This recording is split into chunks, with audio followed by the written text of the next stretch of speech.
Olá, bom dia, boa tarde, boa noite, dependendo do horário que estiver assistindo esse vídeo. Eu sou Felipe Labruna. Para quem não me conhece, eu sou mestre e doutorando em Direito pela PUC São Paulo. Eu tenho algumas publicações. Eu publiquei este livro aqui pela editora Matriushka no ano de 2023, que se chama Levante do Sul, Decolonialidade Latino-Americana. E também publiquei esse livro aqui pela Wiclap, que é um projeto independente de editoração, com o meu amigo Thiago Barreto Vantol, que é doutorando em logística na Universidade de Wuhan, na China.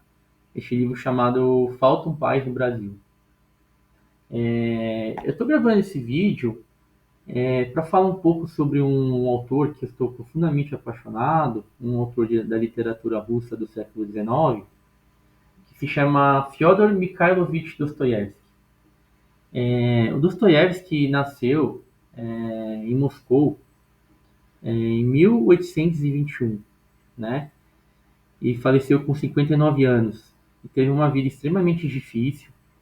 Ele era filho de um cirurgião militar e sua mãe é uma pessoa extremamente culta que promoveu a sua educação no seio do lar.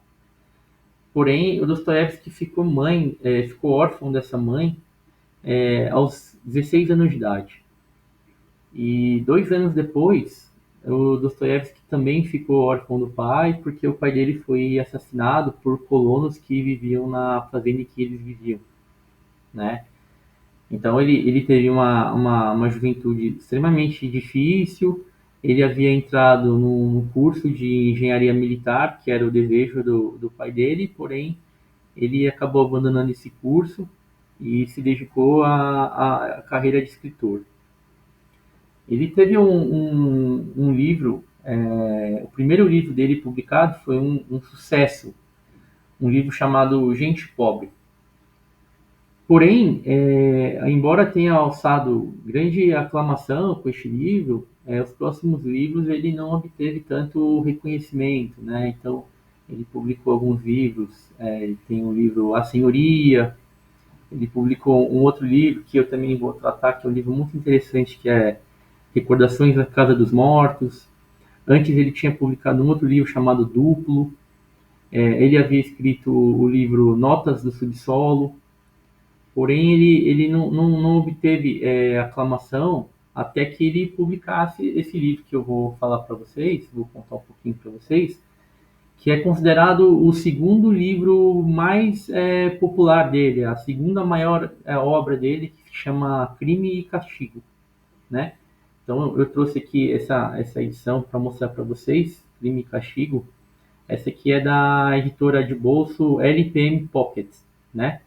Ele pode ver que ele é um pouco extenso, ele tem aqui 590 páginas, mas eu queria até falar um pouquinho sobre traduções com vocês, mas eu já vou chegar nesse ponto. Vou só contar um pouquinho mais da história do Fyodor. E ele então teve uma vida de muita dificuldade financeira, né? Ele tinha um problema que ele era viciado em jogo, né? Em jogos de carteado, em jogos de cassino. Então ele viveu a vida sempre com dificuldade financeira. Ele se casou, porém 7 anos depois ele ficou viúvo, né? Essa primeira esposa dele faleceu com 7 anos de casamento. Depois o irmão veio a falecer, o irmão deixou muitas dívidas para ele, relativas a uma editora que ele tinha, e também deixou duas crianças e a viúva, o Dostoiévski assumiu o compromisso de cuidar dessa família, né? Depois ele se encantou com uma estenografista, né? Uma moça que tinha 20 anos de idade, que era bem mais jovem que ele, uma, uma taquigrafista, uma estenotipista, né? São sinônimos, e que é uma técnica de poder transcrever o que é dito é, em forma de abreviações. E depois essa pessoa transcrevia o texto, né? Então é uma forma de você escrever rapidamente na mesma velocidade que a conversação falada. você resume o texto por abreviações e depois você faz a transcrição. Então ela auxiliou o Fyodor em alguns momentos, né? Depois eu vou contar a história sobre o livro Um Jogador, que foi quando eles se conheceram. E então ele teve essa vida bem difícil. Ele era uma pessoa extremamente religiosa, né? Da igreja ortodoxa russa e tinha como vivia produzindo escritos para sobreviver.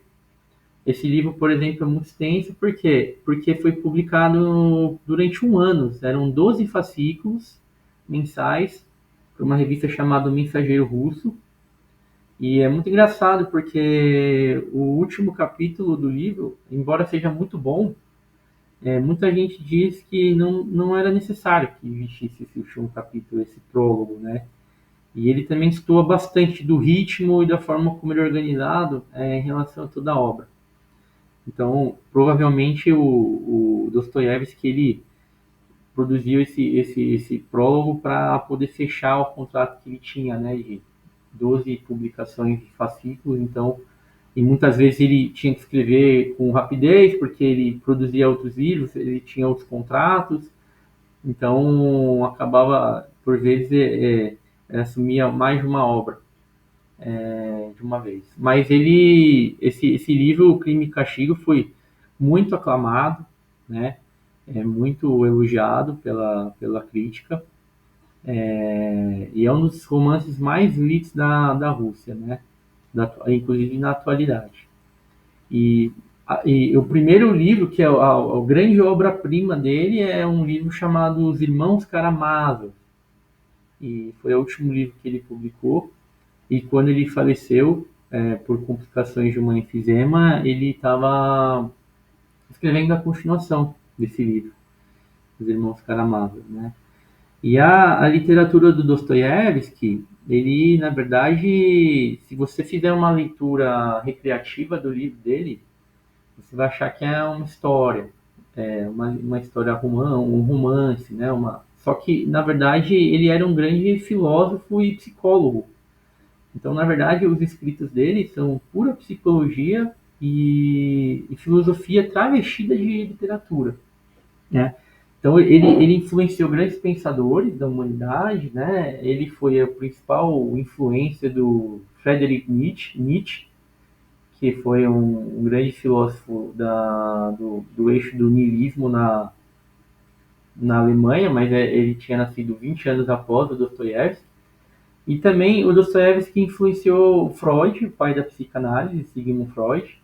O Freud chegou a dizer que Os Irmãos Karamazov foi o romance mais bonito de toda a história da humanidade, o maior romance que já tinha sido escrito. E o Friedrich Nietzsche, que era conhecido por não ser uma pessoa muito modesta, ele chegou a dizer em dado momento que o único psicólogo que ensinou a ele alguma coisa foi o próprio Fyodor Dostoiévski. E o Nietzsche tem muitos conceitos-chave que são puramente influenciados na obra do Dostoiévski, né? Então, o conceito de super-homem de Nietzsche, ele se inspira num conceito que o Dostoiévski já havia trazido, que é o homem extraordinário, que é um conceito que é muito bem retratado nessa obra, Crime e Castigo. Quando ele fala da vivência além do bem e do mal, o Nietzsche está se referindo ao niilismo radical que está presente em alguns personagens do Dostoiévski. Inclusive, um niilista radical, que é um exemplo, é o próprio Rodion Romanovich Raskolnikov, que é o personagem principal do Crime e Castigo. E quando o Nietzsche fala em vontade de potência, da mesma forma que o Freud fala de pulsão de morte, eles estão se referindo a passagens que tem na literatura do Dostoiévski que falavam sobre a violência gratuita do ser humano, né? O Dostoiévski, em muitos momentos, retratou que o cometimento de um crime não era necessariamente em razão de uma doença mental ou de uma pobreza material, mas sim porque o ser humano, em dados momentos, ele tende a transgredir algumas bases morais e praticar maldades por puro sadismo, né? Eu até separei aqui uma obra que é do Friedrich Nietzsche aqui, a Genealogia da Moral, uma polêmica. No caso, esse aqui é da Companhia das Letras. E tem essa questão da genealogia da moral, que ele critica a questão da moral, né? E tem outras obras que ele critica isso, no livro O Anticristo, por exemplo, no livro Et Homo, no livro Prelúdio dos Ídolos, no livro Humano, Demasiado Humano. Então, tem vários livros do Nietzsche que ele traz essa questão do sadismo, né? Então, aqui nessa edição da Companhia das Letras, tem um trecho aqui na página 55, que ele diz o seguinte: pergunta-se mais uma vez, em que medida pode o sofrimento ser compensação para a dívida? Na medida em que fazer sofrer era altamente gratificante. Na medida em que o prejudicado trocava o dano e o desprazer pelo dano por um extraordinário contraprazer. Dois pontos. Causar o sofrer, uma verdadeira festa, algo, como disse, que era tanto mais valioso quanto mais contradizia o posto e a posição social do credor. Então, aqui, na verdade, está tratando essa questão do. Às vezes, o ser humano tem prazer em fazer o outro sofrer, né? Eu até tenho um artigo no portal Le Monde Diplomatique, que eu faço um paralelo entre a justiça e a vingança. E eu trago esse trecho aqui do livro, discorrendo até que ponto a execução da justiça, a imposição da justiça, ela se afasta da prática da vingança, né?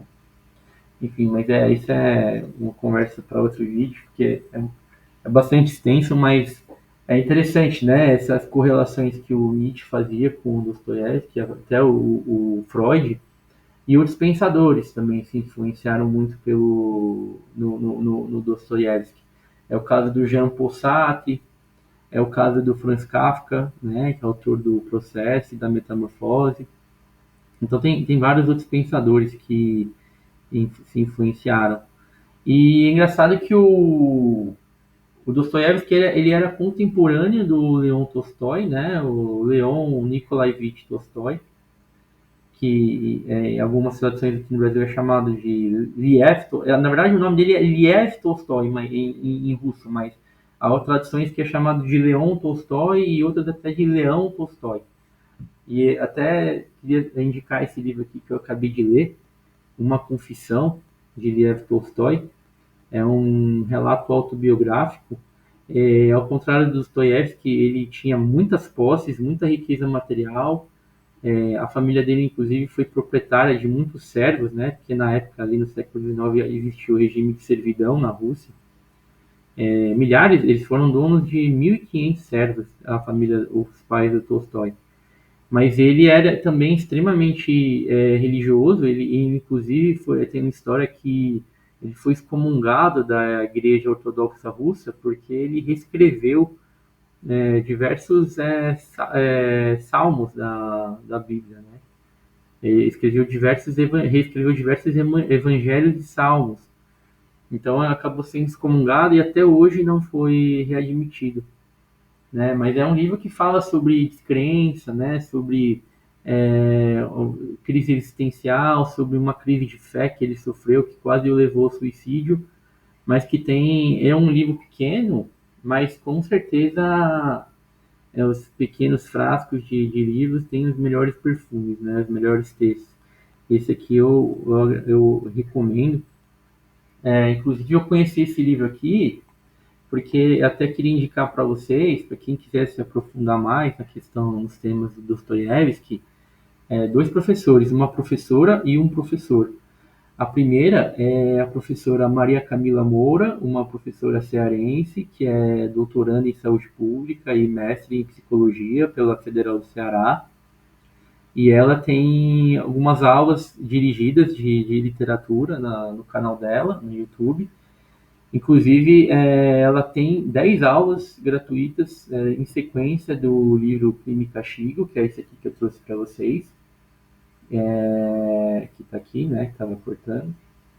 Então, eu recomendo muito que quem quiser ler, que acompanhe as aulas enquanto lê, né? Eu acho que o ideal o livro é dividido em 7 partes. Então, o ideal é ler uma parte, assistir uma aula, ler a segunda parte, assistir uma aula, ou então assistir tudo, né? Quem não se importa com spoiler e depois ler o livro, ou leia o livro e acompanhe as aulas. Mas assim, eu digo que é imprescindível as aulas, porque senão a pessoa corre o risco de fazer uma leitura recreativa e perder toda a essência do material do Dostoiévski, né? Porque o Dostoiévski ele se debruçava muito a respeito dos sentimentos, né? Ele era muito detalhista, ele era muito descritivo, mas não de paisagens externas, mas das paisagens interiores do ser humano. Então, vale muito a pena acompanhar as aulas da professora Maria Camila Moura. E ela até tem um clube de leitura que se chama Clube de Leitura Anormal. E cada mês ela passa um livro, né? E cada livro ela passa 5 aulas. Então, a primeira aula ela dá um panorama geral sobre a biografia do autor ou da autora do livro. A segunda aula ela dá um contexto geral do momento, do local que foi escrita a obra. A terceira aula, aí você está pronto para ler o livro, né? Aí você lê o livro no decorrer do mês. E aí na terceira aula ela resume o enredo do livro. A quarta aula vai fazer reflexões do livro. E a quinta aula ela vai fazer conexões do livro com obras de arte, com música, com outros livros da literatura, com filmes.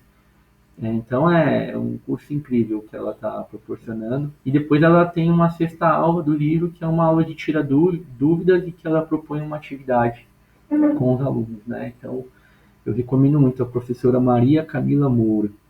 E também é um professor que é mestre e doutor em letras pela USP e que é pós-doutor em literatura russa na Rússia, propriamente dito na Rússia, se não me engano, em Moscou, que é o professor Flávio Ricardo Vassoler, que é, se não for o maior, é um dos maiores especialistas em Fyodor Dostoiévski do Brasil. Eu conheci porque ele ministrou a aula sobre o livro Crime e Castigo no programa Café Filosófico da CPFL, programa esse que está disponível no YouTube, que a aula se chama Sociedade Sem Castigo, que é sobre o livro Crime e Castigo, e depois ele faz conexões com outras obras do Dostoiévski. Ele também tem um canal no YouTube, ele apresenta o programa Filosofia do Cotidiano aos sábados, à noite na TV 247, e também tem uma universidade chamada Universidade Virtual do Vassoler, em que ele divulga e propõe e leciona uma série de cursos de filosofia, de ciência política e de geopolítica, né? Ele comenta diariamente sobre geopolítica, especialmente sobre a Rússia. Eu recomendo fortemente, então, que vocês procurem seguir esses professores, a Maria Camila Moura e o professor Flávio Ricardo Vassoler, tá? Dito isso, bom, eu queria falar um pouco um pouquinho sobre o livro Crime e Castigo e também sobre outros 2 livros do Dostoiévski, que é o Recordações da Casa dos Mortos, ou Memória da Casa Morta, depende da tradução, e também o livro Um Jogador, tá? Esses 2 eu vou deixar para o final. Eu não pretendo dar spoiler do livro, tá? Eu detesto que seja dado spoiler, não é minha intenção. Eu vou falar um pouquinho assim das 100 primeiras páginas assim que é para aguçar, porque esse livro assim no começo ele até parece enfadonho no começo, mas depois você fica preso nele e não consegue sair até terminar, tá? No caso aqui, essa edição da LPM foi traduzida pela Natália Nunes, que é uma tradutora portuguesa, com um auxílio, né, do Oscar Mendes, que fez a adaptação para o português do Brasil. Só que aí eu queria falar um problema. Assim, é muito interessante, é muito acessível, é um projeto muito interessante da LPM que vende em várias bancas de jornal aqui em São Paulo. Mas assim, primeiro que a letra é muito pequena, para mim, pelo menos, né? Fica um pouco cansativo para ler, a gramatura é um pouco complicada. E o Dostoiévski tem uma forma de escrever que às vezes tem parágrafos que tem 3, 4 páginas, um parágrafo só. Olha só isso aqui, ó. Isso aqui tem um parágrafo. Tudo isso aqui, às vezes tem 3, 4 páginas que é um parágrafo. Olha aqui, é muito. Olha aqui como ele escreve. Tá? 2 parágrafos aqui na folha. E há quem diga que ele escrevia mal, mas não é que ele escrevia mal, é que ele tinha uma escrita um pouco arrastada, que é diferente da escrita aqui do Lev Tolstói, que é uma leitura assim, mais fluida, tá? Mas não quer dizer que é ruim, não, é muito bom. É muito bem descrito, muito detalhista a respeito dos sentimentos, tá? Só que assim, aqui no caso, como resumo, a tradução do português de Portugal, essa tradução aqui ela tem uma questão que é o seguinte: ela foi primeiramente traduzida do russo para o francês e do francês para o português de Portugal e do português de Portugal para o Brasil. Então vejam quantas traduções foram feitas a partir do original. Acaba ficando um telefone sem fio e acaba perdendo a essência do texto, né, a cada tradução. E também tem uma crítica que foi feita por alguns literatos a respeito das traduções francesas que eram feitas na época, no começo do século XX aqui no Brasil. Elas tendiam a ter um teor, de certo modo, panfletário político. Então, elas acabavam colocando algumas expressões ou alguns termos para mudar um pouco a essência do termo, da frase, para trazer uma carga política. Então, é interessante tomar um pouco de cuidado. Então, se puderem evitar, apesar desse aqui ser uma edição econômica, que vende na banca de jornal, aí eu vou indicar para vocês 3 tradutores que são a tradução direto do russo, tá? Então, tem o professor Paulo Bezerra, que traduziu da Editora 34. É incrível a tradução. Eu optei por ler esse livro da Editora 34 porque estava um pouco cansativo para mim enxergar esse livro aqui, porque o livro é muito extenso. Então eu fui até o Centro Cultural São Paulo, ali no metrô Vergueiro, ali a segunda maior biblioteca de São Paulo, e peguei essa edição da Editora 34. Inclusive, quem quiser fazer empréstimos lá, é super fácil, tranquilo de pegar. Pode ficar 2 semanas com o livro e tem vários livros do Fyodor Dostoiévski, vários do Nietzsche, vários do Schopenhauer, vários do Tolstói, tem vários filósofos lá. Tá? Então, o primeiro que eu recomendo é o professor Paulo Bezerra, Editora 34. Tem um outro professor, que ele é russo, radicado no Brasil há vários anos, traduziu todas as obras do Dostoiévski, que é o Oleg Almeida. Aí, no caso, é a editora Marta Claret. Tá? E tem também um outro tradutor que traduziu direto do russo, que é bem conhecido, que se chama Rubens Figueiredo. Então, eu recomendo, para quem quiser ler o original, o Dostoiévski puro, né, traduzido do russo para o português brasileiro, é o professor Paulo Bezerra, Oleg Almeida ou Rubens Figueiredo, tá? Bom, mas é isso. Mas dito isso, eu queria falar dar só o contexto desse livro aqui, O Crime e Castigo, só para vocês ficarem com vontade de ler o livro. O livro é o seguinte, ele trata a respeito de um jovem, um ex-estudante de direito, que havia largado o curso porque não tinha condições de pagar. Ele vivia em condições de pobreza, né? Ele morava num quarto de pensão que era do tamanho de um guarda-roupa, de tão pequeno, e ele mal conseguia se alimentar. Às vezes havia uma empregada lá, uma funcionária da pensão que ele morava, deixava um pão lá para ele, às vezes deixava uma sobra do que tinha na cozinha, ele acabava comendo, e às vezes quando ele conseguia um trocado de ver, ele nunca ele ia numa taberna e ele bebia alguma coisa, uma vodka e comia alguma coisa, né? E uma das vezes que ele foi nessa taverna, ele conheceu um senhor chamado Simeon Marmeladov, que era um senhor que era um funcionário público aposentado, mas que estava numa condição de profunda degradação moral, né, de profunda decadência, e ele começou a desabafar. Ele conheceu esse personagem principal, que eu havia esquecido de falar, esse estudante, ele se chamava Rodion Romanovich Raskolnikov, né? E esse livro até é bom falar que os nomes tem muitos nomes, né? E cada nome tem várias variações. Então eu queria até explicar para vocês isso aqui a respeito dos nomes. que no começo eu tive muita dificuldade, mas depois que você aprende isso, fica tudo mais fácil. Os nomes russos são sempre três nomes. Tem o prenome, como nós temos aqui no Brasil, tem um segundo nome que é o patronímico, e que é o nome do pai, com uma terminação que tem gênero masculino ou feminino, e tem o sobrenome, né, que também tem gênero. Então, no caso, o Rodion é o primeiro nome, o prenome, Romanovich, porque o pai se chamava Roman, e Raskolnikov, que era o nome da família, né? No caso, a irmã dele era Dunia Romanova, né? É o feminino de Romanovich, Romanova, Raskolnikova, que é o feminino de Raskolnikov. Então, quando você entende que esse segundo nome é o patronímico, que é o nome do pai, você passa a evitar um equívoco que eu tinha, que às vezes tem personagens que têm o mesmo patronímico, mas é porque o nome do pai é igual. Então, por exemplo, tem dois personagens que o patronímico é Petrovich. E eu achava que era a mesma pessoa, e não é. É porque os dois personagens têm o nome do pai igual, que é Petro, né? Então, uma forma muito respeitosa de chamar alguém na Rússia é pelo prenome seguido do patronímico. E depois tem variações que são formas carinhosas de chamar alguém. Então, por exemplo, o Rodion tem momentos que é chamado de Rodja pelos amigos, ou até de Rodka pela família, né? Ou então tem uma moça que se chama Sofia e o diminutivo é Sônia. Sônia e Sofia é o mesmo nome.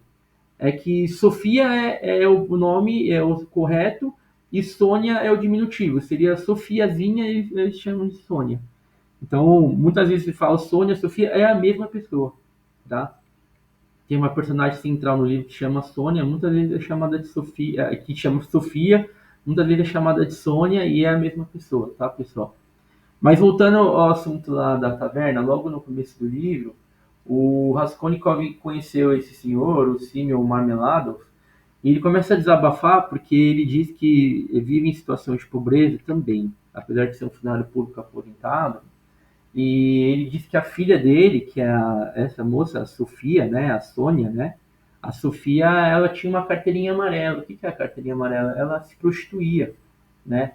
E ele chegou, o pai dela chegou a tal ponto de decadência, de depravação moral, que ele começou a furtar o dinheiro que a Sônia conseguia na prostituição para sustentar a família. Ele estava furtando esse dinheiro para poder beber, para sustentar o vício dele em álcool, né? Ele era um alcoólico, né? Um dependente químico pelo álcool e ele estava furtando o dinheiro que ela conseguia na prostituição para sustentar ele e as duas crianças pequenas que ele tinha, estava furtando para ir à taverna. Então ele estava desabafando, contando essa situação, né?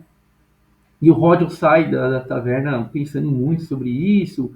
Ele acaba tendo um sonho. Esse sonho é um sonho que vocês vão ver assim, vai mexer muito com vocês, né? Esse sonho que ele tem é um sonho que diz respeito a um espancamento de um cavalo por uns camponeses, né? Por uns pecuaristas lá.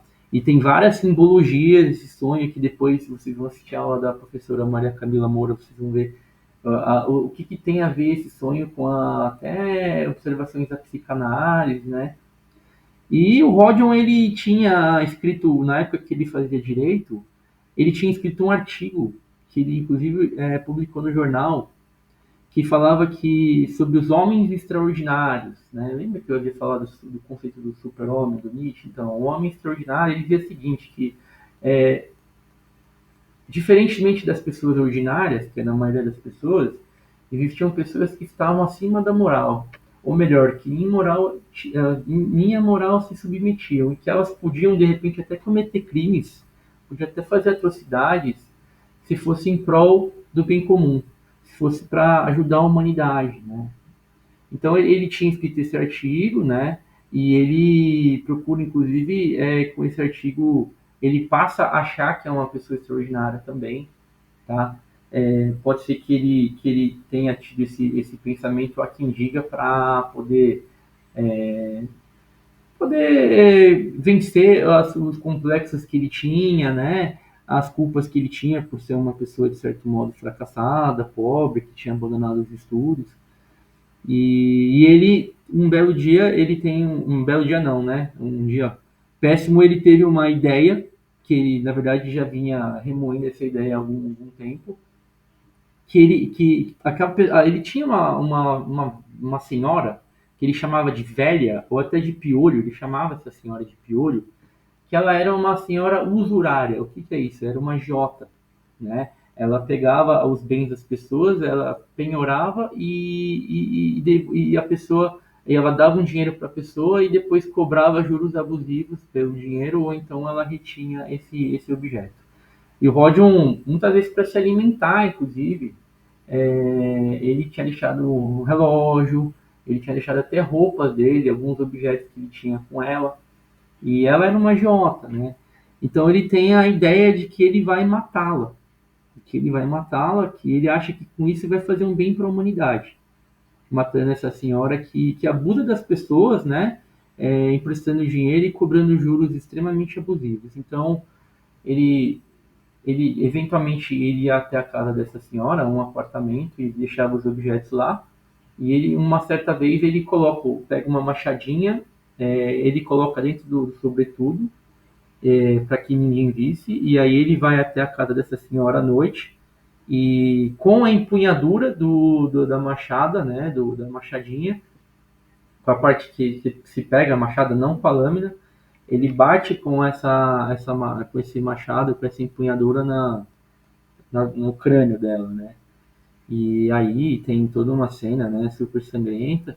E só que acontece que as coisas fogem um pouco do controle, né? Então acaba aparecendo a irmã dela, que inclusive era uma senhora que era maltratada por essa agiota, né? E aí o Rodion ficou assim atônito com a presença dela, e aí dessa vez com a lâmina, né, com a parte cortante do machado, ele também bate no rosto dessa senhora e acaba assassinando ela também. E aí, como ele estava já naquela situação, ele acaba, na verdade foi um latrocínio, porque ele furta, depois que ele comete esse assassinato, ele pega os objetos que estão ali, né? Ele acaba roubando esses objetos, né? Furtando não, ele rouba, né? Porque ele cometeu a violência. E aí ele quase foi pego, quase foi visto, porque do lado de fora do apartamento haviam dois pintores que estavam fazendo uma obra lá, e eles escutam um barulho, eles se aproximam do apartamento, o Rodion percebe, fica desesperado, mas ele consegue sair do apartamento sem ser visto. Ele desce as escadas e depois até esses dois pintores eles passam a ser os primeiros, né, os principais é, é, é, suspeitos iniciais da polícia, afinal eles estavam lá bem próximos da cena do crime, então eles passam a ser os suspeitos, né, do crime. E ele sai do local com esses objetos, e aí eu não vou falar para vocês o que ele fez com esses objetos em mim, mas eu queria dizer que esse é um livro que trata essencialmente, né, entre várias e várias coisas, entre várias interpretações que ele tem, entre várias reflexões que a gente pode ter, mas é um livro que trata sobre culpa ou não, né? É um livro que trata sobre ressentimento ou não. É um livro que trata sobre crise de valores. É um livro que trata sobre, de certo modo, até um narcisismo, né? Sentimento de narcisismo. Mas, por outro lado, é um livro que também trata muito sobre solidariedade, sobre altruísmo, sobre humanismo. Então, tem, como todos os personagens do Dostoiévski, como todos nós, na verdade, né? Nós somos recheados de contradições, né? De paradoxos. Então, essas são as primeiras 100, 120 páginas do livro aqui, aí vocês têm mais 380 e 480 páginas para ler. Então, vocês vão gostar muito. Leiam esse livro, é um dos melhores, eu acho que é o melhor livro que eu já li, tá?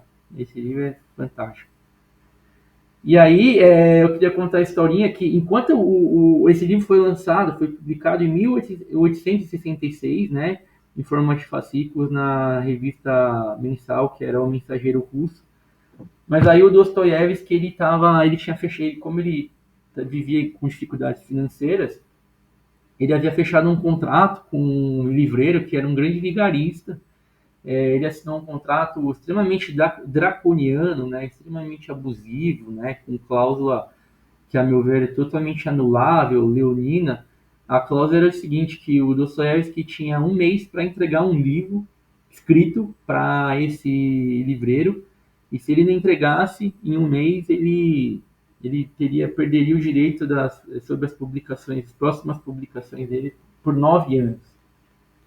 Né? E aí o Dostoiévski começou, em paralelo ao Crime e Castigo, que demorou um tempão para escrever, que ele estava super debruçado, ele começou a escrever um livro no dia 4 de outubro e terminou de escrever o livro no dia 29 de outubro. Então foram 26 dias para escrever o livro. E foi lançado em 1867 o livro Um Jogador, que trata sobre o jogo, né? O pano de fundo do livro é o jogo de cassino. Mas também tem um traço, apesar de ser uma ficção, tem um traço autobiográfico no livro. Tem algumas passagens que são inspiradas na vida do Dostoiévski, sobretudo a questão do vício do jogo, tá? O Dostoiévski tinha essa questão do vício do jogo, mas é um livro que trata sobre relações entre as pessoas, sobre a influência do dinheiro, sobre a influência dos títulos, sobre relações amorosas, sobre relações familiares. É um livro assim que é super divertido, é muito legal. Ele tem uma estrutura, ele é muito bem amarrado, mas ele é mais leve do que o Crime e Castigo, né? Não que ele seja, vamos dizer assim, raso. Muito pelo contrário. Tem vários traços ali da psicologia que o Freud também se inspirou a respeito da psicanálise. Depois vocês podem procurar na internet, tem vários artigos que tratam sobre as influências desse livro para o Freud. Mas é um livro incrível. Um jogador, ou o jogador, depende da tradução, tá? E aí eu queria sugerir um outro livro para vocês, que esse sim é um livro autobiográfico, apesar do nome do personagem não ser Fyodor Dostoevsky. O nome do livro, o nome do personagem é Alexander Petrovich. Alexander Petrovich é um personagem que simboliza o Dostoiévski. O que acontece é o seguinte, Dostoiévski, depois que ele havia escrito o livro O Gente Pobre, e aí depois ele havia escrito o livro duplo, né, A Senhoria, Noites Brancas, ele começou a frequentar reuniões com outros escritores, né, ali da Rússia, ali de Moscou, que era a chamada inteligência russa, né, era um conjunto ali, um comitê de escritores, de intelectuais, mas era a época do czar Nicolau II, que é o imperador russo, né, o Tsar. E aí eles foram presos e o Dostoiévski foi condenado ao pelotão de fuzilamento. E aí, quando ele estava em vias de ser fuzilado, ele foi informado que a pena dele havia sido comutada pelo Tsar Nicolau I para 10 anos de trabalhos forçados em exílio na Sibéria. Então, o livro trata sobre esses 10 anos de exílio, né? Na realidade, o Dostoiévski não ficou preso 10 anos, né? Ele ficou preso 4 anos no regime de trabalhos forçados, numa prisão na Sibéria. E depois, os 6 anos seguintes, ele serviu o exército de maneira compulsória. Ele foi para o fronte de batalha, né? Então, ele ficou 4 anos no cárcere, em regime de trabalho forçado, e mais 6 anos na condição de soldado compulsório. No livro não tem essa parte dos 6 anos de exército, tá? O livro trata os 4 anos como se fossem 10. Mas é um livro que fala muito sobre as relações humanas, né? Sobre as classes sociais, sobre os contrastes da nobreza e do povo comum. É um livro que fala muito sobre fé, sobre a igreja, sobre a igreja ortodoxa russa, né? Inclusive o Dostoiévski, depois que teve esse período, né, de exílio, de prisão, de exército compulsório, ele reafirmou muito a sua posição de religioso cristão ortodoxo, né? Então esse livro, Recordação da Casa dos Mortos ou Memórias da Casa Morta, né, é o mesmo livro. A Casa Morta, né, a Casa dos Mortos é a prisão na Sibéria, regime de trabalhos forçados.